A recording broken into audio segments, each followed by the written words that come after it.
Comissão de Ciência e Tecnologia discute relação entre desenvolvimento econômico e a internet banda larga.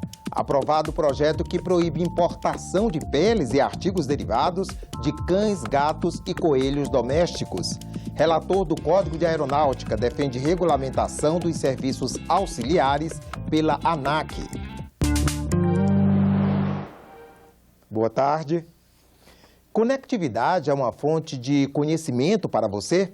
Para discutir esse tema, a Comissão de Ciência e Tecnologia realizou audiência pública esta manhã e os convidados apresentaram dados que comprovam que no século XXI não há desenvolvimento econômico sem que todos tenham acesso à internet de banda larga.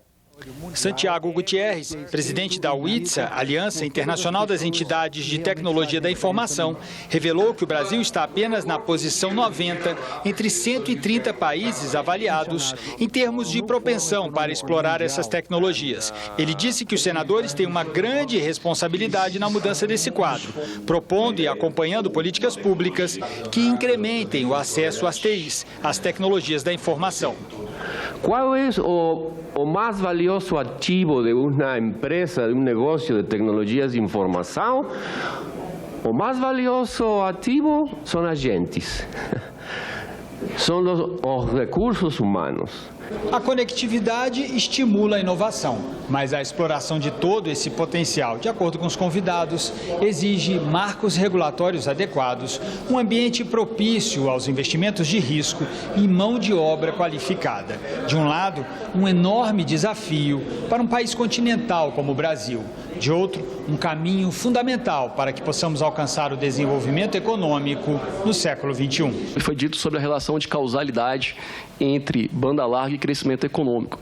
E, de fato, diversos estudos acadêmicos atestam essa relação de causalidade. As primeiras duas barras são provenientes do estudo do Banco Mundial, que afirma que para cada aumento de 10% da penetração da banda larga fixa, isso gera, em média, um crescimento de 1% no PIB de um país. 65% dos empregos não vão existir para as crianças que estão entrando hoje na escola. E aí a pergunta que vem é, como é que a gente realmente consegue fazer com que esse trabalhador do futuro seja formado a partir do presente, agora? Antigamente se dizia, olha, o desenvolvimento não chega onde não tem estrada. Na verdade, hoje nós estamos no outro patamar. O desenvolvimento não chega onde não existe conectividade. Essa é a grande realidade. Enquanto a Índia tem um mercado de 70 bilhões, igual foi dito aqui, o Brasil está com 8. Então precisa mudar essa situação. De 3 a 5 de outubro, Brasília vai sediar o Congresso Mundial de Tecnologias da Informação, evento que reúne empresários, especialistas e técnicos de governo que trabalham com essas tecnologias. Será a primeira vez que o evento vai ocorrer em um país da América do Sul. A comissão especial que discute o projeto do novo Código Aeronáutico realizou audiência pública para discutir a necessidade de certificado de funcionamento para os serviços auxiliares de transporte aéreo. A ANAC ficaria encarregada de emitir o documento. Os serviços auxiliares são constituídos por carga aérea e de rampa ou pista nos aeroportos, de hotelaria e demais conexos à navegação aérea ou à infraestrutura aeronáutica. Desde 2009, quando regulamentou pela última vez o setor, a agência passou a autorizar as empresas interessadas em prestar serviços auxiliares sem a necessidade de licença específica.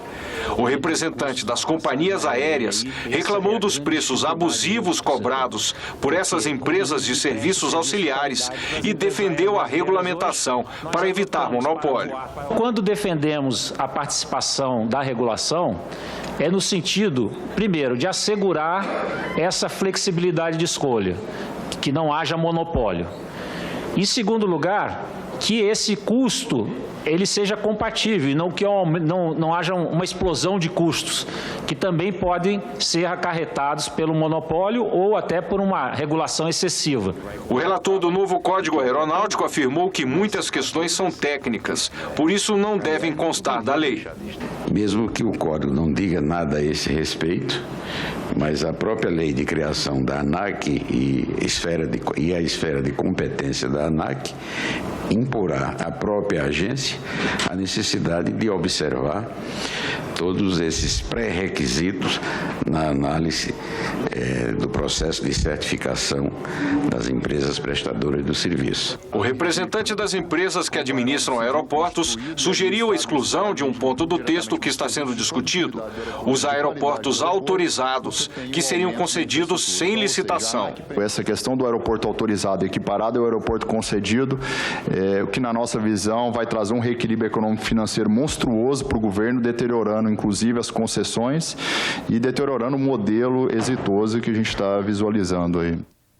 A Comissão de Educação aprovou a realização de audiência pública com os medalhistas olímpicos Rafaela Silva, ouro no judô, Diego Hipólito, prata na ginástica artística e Felipe Vu, também prata no tiro esportivo. Autoridades responsáveis pelas Olimpíadas do Rio também serão convidadas. O objetivo é debater a influência de incentivos financeiros, condições de treinamento e políticas públicas para o esporte no quadro de medalhas do país e como melhorar o desempenho do Brasil para as Olimpíadas de Tóquio em 2020.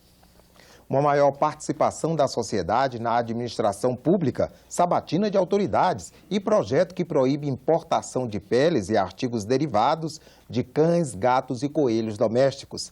Assuntos que movimentaram outras comissões do Senado nesta terça-feira. O Brasil não poderá importar peles e artigos derivados de cães, gatos e coelhos domésticos.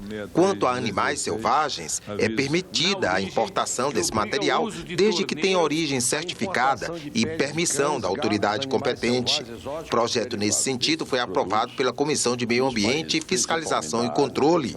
O texto prevê uma exceção: a importação por instituições educativas e científicas, desde que com autorização oficial.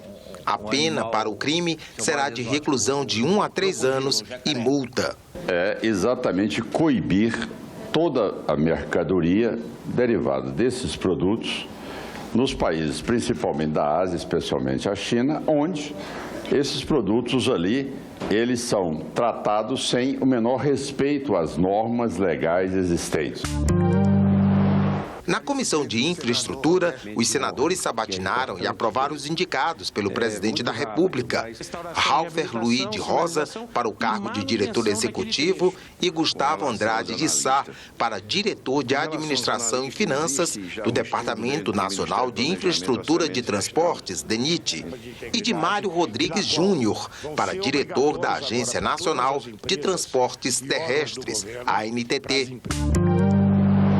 A Comissão de Transparência e Governança Pública debateu em audiência pública o papel e os instrumentos de participação social sob o enfoque da sociedade civil. Os convidados apontaram caminhos para que o país avance na participação da sociedade, na formulação e avaliação das políticas públicas. Quando uma prefeitura abre os dados dos ônibus de transporte público, o GPS, onde esses ônibus estão localizando, e aí empresas da iniciativa privada ou cidadãos fazem aplicativos de celular que monitoram por onde o ônibus está transitando, se ele está próximo de um ponto de ônibus ou não, se ele vai ter atraso ou não, quando que você pode esperar. Veja, são os cidadãos, é a própria iniciativa privada melhorando a política pública de transporte.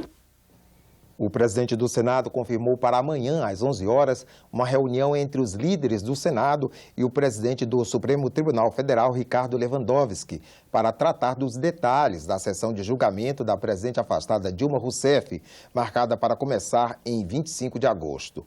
Ao chegar ao Senado hoje, Renan Calheiros disse que, na análise do processo, os senadores poderão trabalhar até no final de semana.